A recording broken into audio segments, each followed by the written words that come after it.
Well, hi again, everybody, and welcome back to another edition of In the Paint, brought to you by Dr. Karen Kramer, your hometown dentist in Grafton and Elyria, Tim Alcorn and Matt Douglas from AM 930 WEOL. We love to get together every week and talk high school basketball during our In the Paint video segment.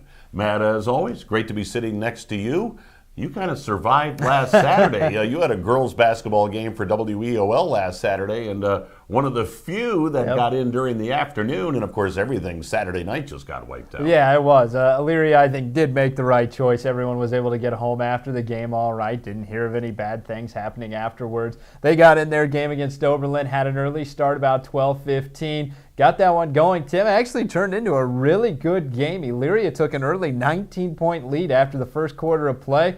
Oberlin came back and cut that lead to 5 in the third quarter. Wow. So it was a lot of fun before Elyria pulled away and ended up getting that victory. A very young Elyria team. I'm telling you, in the future, that's going to be a scary team in that GCC. And, of course, Saturday night, Clearview and Lorain were supposed to play in boys high school basketball. Everything on the boys' side on Saturday night got wiped out. Clearview and Lorain will be playing this Saturday night. In fact, we'll have that game on AM 930 WEOL. And all of a sudden, for the Lorain High Titans, they haven't played a game in a long time. I know John Rossitano, the head coach of the Titans, his practices are pretty rugged, but at some point you want to go out and play some real competition. Yeah, without a doubt. You start to get what cabin fever. I mean, we all get it. We're stuck inside all day. When you're not playing any different competition, you kind of get that. It tests the nerves perhaps a little bit, but look, I mean, everyone's been talking about this Lorain Titans team since the beginning of the year. Expectations are huge. So far, they've answered everything. I don't think it's going to slow them down too much. As far as last weekend was concerned on the boys' side, a couple of games to touch on real quickly. I know for the Columbia Raiders, they were disappointed in their effort on Friday night against the Fairview Warriors. Well, I won't even say their effort. They just ran into a buzzsaw. Maybe that's the better way to frame it as far as Fairview. That Warrior team is just playing great basketball. To Columbia's credit, they bounced back on Tuesday night and knocked off Keystone over at Keystone High School, a game we had on WEOL. So sets up a huge showdown game this Friday night. Clearview at Columbia. We'll have that game on WEOL. Boy, it's a huge one for the Raiders. Yeah, it should be a lot of fun. As you mentioned, they're coming off that victory against Keystone. Clearview, one of those teams that's actually right now tied for the division lead in that Stripes division with the Fairview Warriors. So if Columbia wants to get back into that mix, they still pretty well control their own destiny. They'll get another opportunity with Fairview. They get one with Clearview coming on. You win. Everything starts to open up a little bit in that Stripes division if you're Columbia. Avon Lake has won 2 straight games. They knocked off Midview on Friday night, the game we had on WEOL. Came back on Tuesday night, upended the Eagles from North Olmsted, so perhaps a little bit of momentum building for the Shoremen under their head coach, Eric Smith. Boy, it's been a strange up and down season for the Midview Middies. They had beaten 2 terrific ball clubs in the SWC as far as Olmsted Falls and Lakewood, and now they've dropped 2 straight. Yeah, I mean, that's a tough one for the Midview Middies. North Ridgeville was the last team they ended up playing, and we all know the rivalry between North Ridgeville and Midview. It doesn't matter what your record is. North Ridgeville was playing some really good basketball, was on a run of 7 in a row. They ran into Lakewood, who's right now leading the SWC in the standings. So North Ridgeville's no slump. And you mentioned Avon Lake. The record doesn't display just how good a team that can be, and Eric Smith has said it.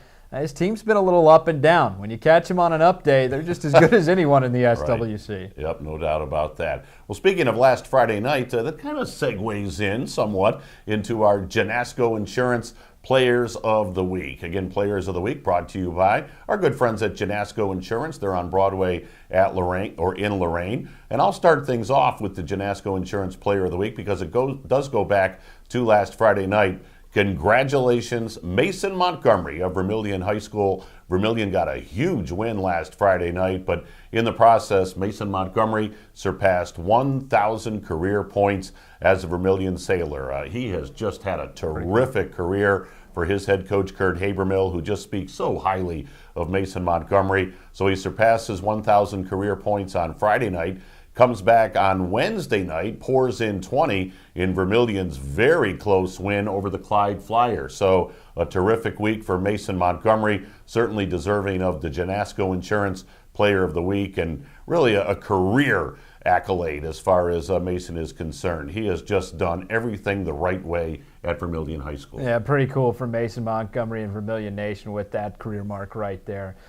Tim, I'm going to go with the game I called. Let me give you a little background story on why I picked Angeline Eliseo of Elyria as my player of the week. When you look at that Elyria roster, I was kind of taken back. They've got 2 upperclassmen, Angeline Eliseo, the lone senior, a junior, and the rest of the team is made up entirely of sophomore and freshmen. So at any one time on the court, she's playing with youngsters, sophomore and freshmen. You talk about being a leader. That's exactly what she was over the last couple of games. Elyria had their struggles early on going into the weekend, 2-12. Angeline Eliseo, a big reason why the Pioneers, after Oberlin had gotten back to within 5 in that game, why the Pioneers were able to pull away. She hit 2 big three-pointers down the stretch in the third and fourth quarters and ended up with a big 14-point game to help the Pioneers win that one. Last night, for the first time this year, on Wednesday night, for the first time this year, the Elyria Pioneers were able to pick up their second consecutive victory in girls basketball, and Angeline Eliseo led the team with 16 points. So again,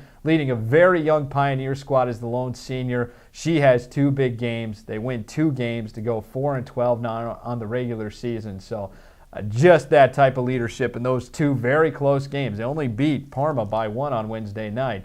It speaks the world of what she's trying to do over there at Elyria. So for that reason, that 14-point game against Oberlin and the 16 points she had in the victory over Parma, I've chosen Angeline Eliseo as my Jeunesse Insurance player of the game. Boy, when you're the only senior on a team, that's a lot that falls on your shoulders. So for Angelina Eliseo to really pick up that leadership mantle, you used that word a couple of times, that's huge. And I'm sure head coach Tony Brown really relies on her, not only for what she's doing on the floor, but just in the locker room, maybe on the team bus, whatever the case may be. She's the only senior. That's a real leadership position. Yeah, and that's what exactly he said in the pregame show. And Cora Sanders, just a sophomore, a splits-time JV, she led the team in scoring in that game against Oberlin. But a big part of that is the leadership that Angelina has been able to give her and the rest of the youth there on that Elyria roster. So congratulations to Angelina Eliseo of Elyria. And again, Mason Montgomery of Vermilion. They are our Jeunesse Insurance Players of the Week.